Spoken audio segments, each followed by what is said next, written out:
और आज इस मौके पे सबसे ज्यादा अगर श्रेय देना चाहेंगे जिन्होंने मुझे पाल पोस के यहाँ तक बड़ा किया, मुझे हर कदम कदम पर स्तंभ की तरह मेरे साथ खड़े रहे, जिन्होंने हर तरीके से मुझे मोटिवेट किया है।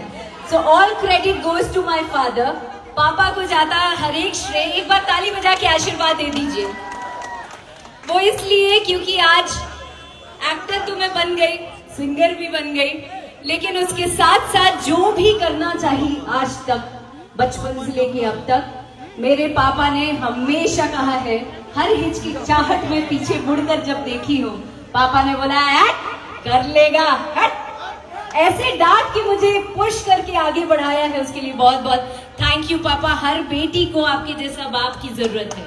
Thank you, thank you. उम्मीद करती हूँ इस शुरुआत को आप लोग सराहेंगे और साथ ही इतना आशीर्वाद दे देंगे कि पूरे पटना में एक दिन अक्षरा स्टूडियो, पूरे बिहार में खाली अक्षरे अक्षरे दिखी हो।